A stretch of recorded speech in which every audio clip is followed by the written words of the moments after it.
صباح الفل. مصر وقعت اتفاقيات استثمارية بقيمة 119 مليار دولار، ودي قيمة مشاريع هتقام في المنطقة الاقتصادية بقناة السويس، مشاريع خاصة بإنتاج الرياح والهيدروجين الأخضر والأمونيا الخضراء، وده على هامش مؤتمر المناخ المنعقد في شرم الشيخ. المرحلة الأولى من الاتفاقيات دي هتبتدي في 2025 وهتخلص في 2035، وده بيخلي مصر على الطريق الصحيح إنها تكون مركز إقليمي لإنتاج وتوزيع الهيدروجين والأمونيا الخضراء. طبعا أنت فرحان دلوقتي، عمالين بنقول اتفاقات استثمارية ب 119 مليار دولار، وده رقم خرافي وخزعبلي ما حصلش قبل كده، وإحنا عارفين إن إحنا دلوقتي في مصر بنعاني أزمة اقتصادية نتيجة إن مفيش دولارات. فشوف بقى لما يبقى أنت عملت اتفاقيات استثمارية ب 119 مليار دولار، فرحان، حقك إنك تفرح. بس استنى شوية، لو عرفت التفاصيل اللي ورا الموضوع ده وهيوصلنا لفين هتفرح اكتر، لان ده ممكن ينقل مصر وينقلك انت شخصيا لحته تانية خالص، زي الحته اللي الشناوي فيها كده. فلو عايز تعرف ازاي ده هيحصل، اتفضل تعال اما اقولك. اهلا بيكم مره تانية. زي ما قلنا في المقدمه ان الهيدروجين الاخضر والامونيا الخضراء ومشاريع الطاقه المتجدده عامه دي هتنقل مصر في حته تانية خالص. طب ازاي؟ ناس كتيرة جدا منا ما تعرفش ايه هو الهيدروجين ده اساسا، وهو ايه اخضر، يسمع هيدروجين اخضر وهيدروجين رمادي والجو ده كله. خليني اقول لك، الهيدروجين ده عنصر موجود في الطبيعة. موجود فين الطبيعي بتاعه؟ في المية. المية متكونة من هيدروجين واكسجين، تمام؟ لكن احنا بنقدر ان احنا ننتج الهيدروجين ده بطرق صناعية. طب اهمية الهيدروجين ده ايه اساسا؟ أهميته الأساسية إن هو مصدر طاقة بديل عن البترول. لازم نبقى عارفين إن من أهم التحديات اللي موجودة دلوقتي في العالم إن مصادر الطاقة الأساسية هم حاجتين: الوقود الأحفوري، سواء كان بترول، سواء كان غاز طبيعي، سواء كان فحم، أو طاقة نووية. دول الأساس بتاع توليد الطاقة دلوقتي، خصوصا الطاقة الكهربائية والكلام ده كله. إن أنت محطات توليد الكهرباء محتاجة طاقة عشان تشتغل بيها، فيا إما بيستخدموا المفاعلات النووية زي المفاعل اللي احنا هنعمله كده مع روسيا، أو بيستخدم فيه الغاز، أو بيستخدم فيه النفط. طيب وسائل المواصلات كلها بتشتغل بإيه؟ بالبنزين والمازوت والحاجات دي كلها، هي كلها مشتقات البترول. لكن المشكلة الأساسية بقى إن الوقود الأحفوري ده في مشكلتين. المشكلة الأولانية إن الانبعاثات بتاعته مضرة جدا للبيئة، دي النقطة الأولانية. النقطة الثانية إن مصيره هيخلص. يعني أنت حاجة موجودة في جوه الأرض، في منها احتياطي وكل الكلام ده، لكن في الآخر مصيره هيخلص، وكل ما هو بيقل كل ما هو سعره بيزيد. وإحنا شايفين دلوقتي إن الحروب عامة عشان الطاقة. يعني انت مشكلة الحرب بتاعت الخليج والكلام ده كله الطاقة، البترول. بنشوف دول الخليج كانت قبل اكتشاف البترول عاملة ازاي والنهاردة عاملة ازاي. ده كله ايه؟ عشان البترول بيستخدم في الطاقة اللي بتستخدم في الصناعات، كل الصناعات بقى، اكل وشرب وزراعة وصناعة وكل حاجة، كل حاجة محتاجة طاقة. فانت في مصدر طاقة جديد دلوقتي اللي هو الهيدروجين. هو معروف من الستينات، وكان بالسفن الفضاء اللي بتطلع القمر وبتطلع حاجات دي بتشتغل بالخلايا الوقود الهيدروجين، لكن كانت تكلفة استخراجه وتخزينه عالية جدا. مع التطور التكنولوجي اللي موجود دلوقتي ابتدى الموضوع ده يرخص شوية، خصوصا مع ارتفاع أسعار الغاز والبترول نتيجة الحروب اللي احنا شايفينها والناس كلها شابطة في بعضها. فبقى دلوقتي فرصة كبيرة جدا واهتمام كبير من الدول كلها بقصة الهيدروجين، الطاقة المستخدمة من الهيدروجين. من الآخر الهيدروجين يحل محل البترول في كل حاجة.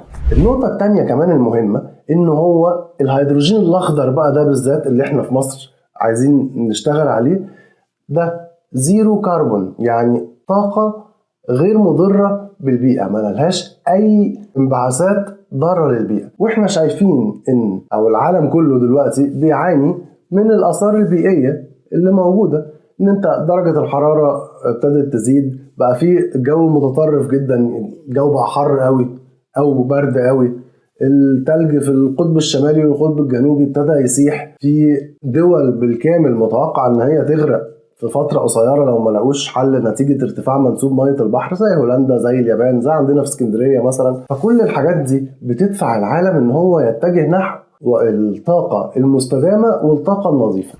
الهيدروجين أساسا عشان بقى ننتجه صناعيا انت بتجيب المية وتكهربها، بتكهربها بطريقة ما، يعني تحط فيها كهرباء يفصل ذرات الهيدروجين عن الأكسجين. بعد كده بتاخد الهيدروجين ده بتحرقه زي البترول كده، زي البنزين، يطلع لك الطاقة اللي انت عايزها. الطرق المستخدمة بقى لاستخراج الهيدروجين ده على أساسها بنسمي الهيدروجين، يعني الهيدروجين الرمادي بنستخلص الهيدروجين من المية باستخدام طاقة من الفحم. فطبعا ده بيبقى في نواتج احتراق الفحم، فهو ما يعتبرش طاقة نظيفة. الهيدروجين الأزرق بيستخدموا الغاز، بياخدوا النواتج الكربون اللي بتنتج من الاحتراق دي بيدفنوها في خزانات تحت الأرض، فهو برضو ما بيعتبرش طاقة نظيفة. لكن الهيدروجين الأخضر بيستخدم الكهرباء اللي بيستخدموها في الهيدروجين الأخضر جاية من مصادر طاقة نظيفة، يعني زي الرياح، زي الطاقة الشمسية. فإحنا ربنا إدانا في مصر هنا شمس، فعندك طاقة شمسية وعندك هواء، مزارع هواء كثيرة جدا بتتعمل، ومن ضمنها في مشروع اتمضى بحوالي 34 مليار دولار. ده برضو مشروع مهم جدا بيكمل الحلقة. يبقى الهيدروجين الأخضر ده لازم السلسلة كلها تبقى غير ملوثة للبيئة، فهي مية بتكهربها باستخدام كهرباء جاية من مصدر نظيف، يعني طاقة رياح أو طاقة شمسية، كده تبقى السايكل كلها خضراء. عشان كده بيسموه الهيدروجين الأخضر. فأنت عندك فرص كبيرة جدا، لأن أوروبا اللي هي المستهلك الأكبر للطاقة وما عندهم شمس ولا عندهم هواء، ما عندهمش أي نيلة خالص، فما بيعرفوش يعملوا طاقة، ولا عندهم بترول ولا عندهم أي حاجة خالص.